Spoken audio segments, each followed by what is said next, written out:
Hello, this is AnlineOffline. Welcome back to another casuals quick guide to Call of Duty Mobile. For today's video, we'll be covering the R9-0.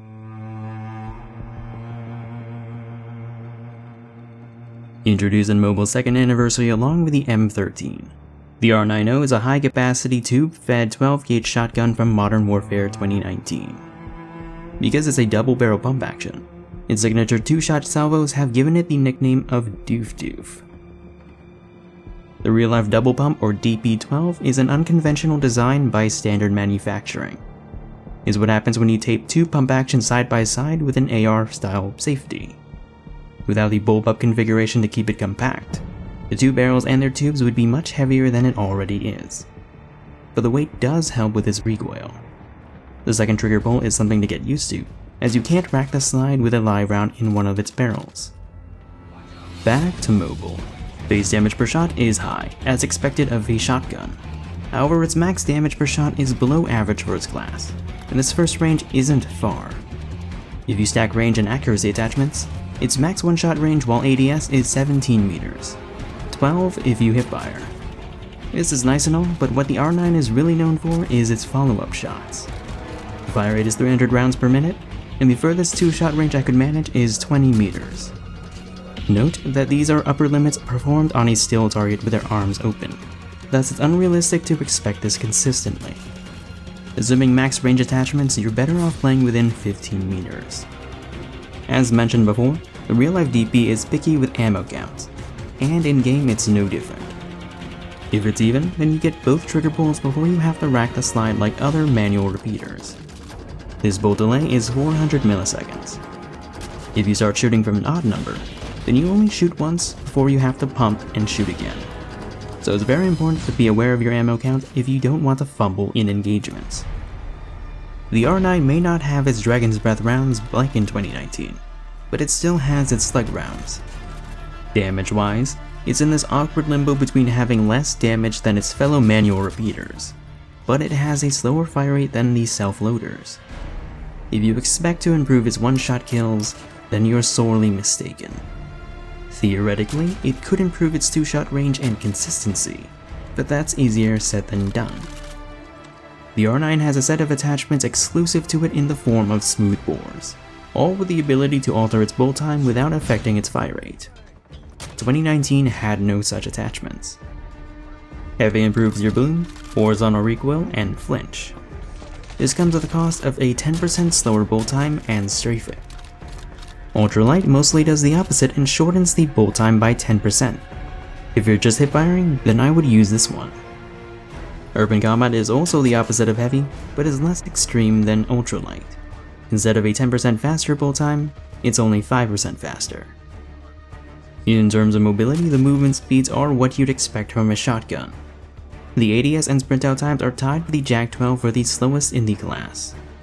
It would be within your best interest to know how to slide cancel or jump shot if you wish to play aggressive.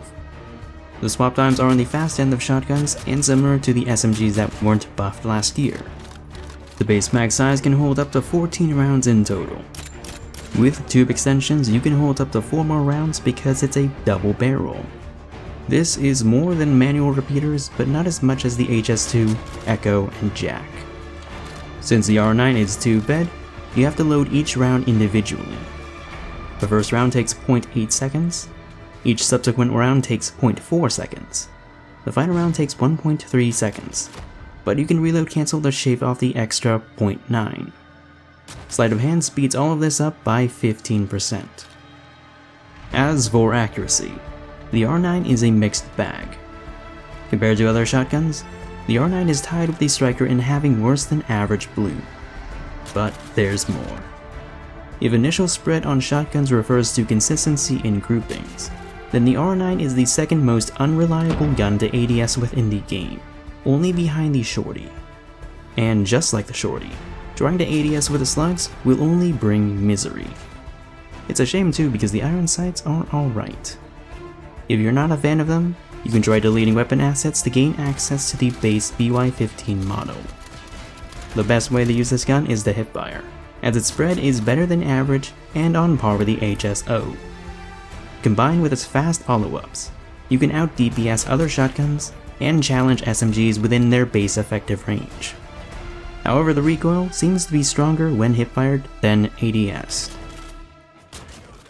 Although the 725 was the most infamous weapon from the Modern Warfare reboot, the R9-0 was certainly no slouch either.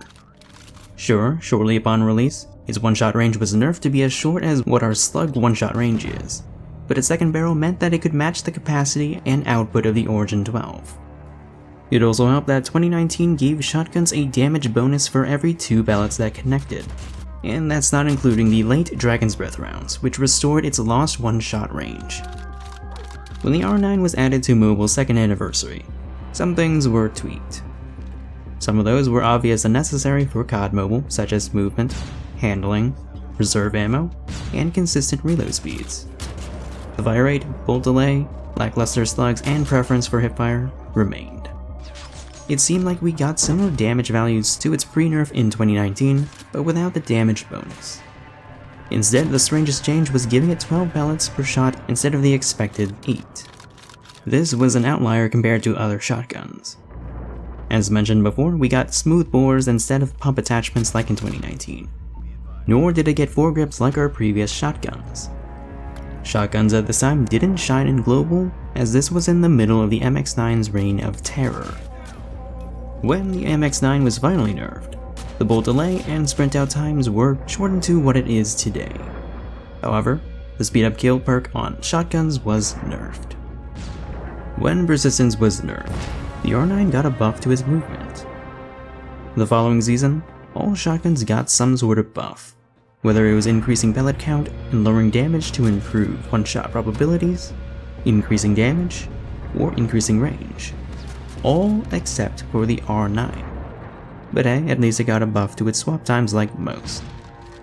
During mid-2020, there was a special glitch for the R9.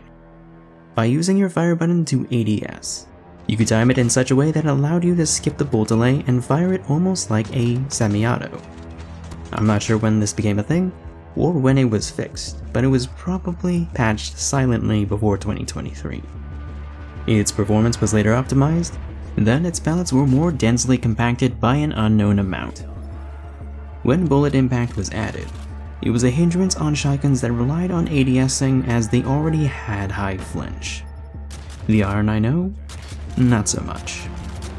1 year later, the devs added bolt action pre-input as a setting. This allowed you to hold down the fire button to keep shooting bolt actions, bump actions, and lever actions at their max fire rate. It didn't matter to most of them as they relied on precision over volume, but the gun that benefited the most from this increased ease of use was the R9. It also unintentionally brought back its rapid fire glitch for a week or so, before it was patched again. In 2025, wildcards were added, and this didn't do much for the R9. It was already capable when paired with a deagle, so it's up to you if you want to swap out a pistol for something more suited for mid to long range. So what are my thoughts on the R9-0? It's like if you combine the shorty with the BY-15. For the longest time, I despised using this. It was especially rough because whenever I used it, it used the trigger driving mode on my iPhone. That doesn't happen anymore because iOS finally added a gaming mode last year. Since then, it finally clicked with me that I should be hip firing instead of aiming down sights. Nowadays, I like it. Not slugs though. I wouldn't say that the R9 is the best shotgun, as I think that title belongs to the HSO with Thunder Rounds, even after its slight fire rate nerf. When comparing the R9, it's strange because even though it's technically a pump action, it has more in common with the spam shotguns. First, we have its Modern Warfare rival, the Origin 12 or Echo. The Echo has higher damage per pellet, faster ADS, faster sprint out, can reload faster with a 25 round mag, can shoot straight while ADS, and is easier to use. The R9 has more pellets to connect with, a faster fire rate to do-tap with, faster base movements, tighter hipfire, and isn't burdened by nauseating visual recoil. In terms of running and gunning, I think the R9 is better suited as a primary, whereas I think that the Echo is a better shotgun to use as an overkill backup. The same cannot be said about the Striker. Even though it's an intermediate between the R9 and Echo, It doesn't have any of the strengths of either. The only thing going for it is its faster, tighter ADS and faster reloads. Next we have the Jak-12. We're not going to include any of the ammo conversions because it's too obvious when Dragon's Breath with max accuracy can two-shot up to 45 meters, and Slug Rounds can do the same, but even further. The Jak-12 with standard buckshot shoots marshmallows, but it shoots so many that it'll kill you with diabetes in close quarters. When out in the open, I'd prefer the R9 for its more reliable damage and range. And lastly, we have the HS2 or 1216 from Black Ops 2. It's what happens if the R9 was a proper burst weapon. Like the R9, ADSing is not recommended, not because it's inaccurate, but because the recoil kicks very hard. It has the fastest fire rate in the class, and the 4-round burst can finish off anyone under full health. This is a double-edged sword because it consumes ammo alarmingly fast. So it's not something that I would like to use in objective modes or against multiple opponents like the R9. But the sheer volume of pellets could make it an interesting overkill backup. Since the R9-0 is a top-tier shotgun that doesn't need overkill, it doesn't need many changes. But first, I'm not sure why the choke has to harm movement this much or at all, while the HSO gets preferential treatment. Second, if you want to maintain its position as a mostly hipfire weapon, that's fine, but there's no excuse for Slug Rounds to be this unreliable. Does it have to cross-map like the Jack's Slugs or Argus? No, and neither are popular anyway, but it wouldn't be the end of the world if it could shoot straight. Should the R9-0 have its Dragon's Breath rounds, which terrorized Warzone? I don't think it's a good idea. We never got a damage nerf like it did in 2019, so it's hard to justify needing them when it already performs solidly. It cannot be overstated just how much potential these rounds have. And unlike thermite rounds, Dragon's Breath can bypass Flak Jacket and Dauntless. Even if you buffed both of them to counter Dragon's Breath, I don't want to have to use both of them on all of my classes. And that's just multiplayer. BR players are already damned when it comes to shotguns. Thus, just like my dreams for Akimbo HSOs and YouTube partnership, it's not happening anytime soon. I've also considered other signature attachments like a dual trigger that shoots both rounds at the same time, or some sort of smoothbore that canonizes its rapid fire glitch. But I don't find them necessary for the time being. But hey, that's just my opinion. This has been a Casual's quick guide. Feel free to suggest what weapons you want to see covered next. My name is An, and I'm off.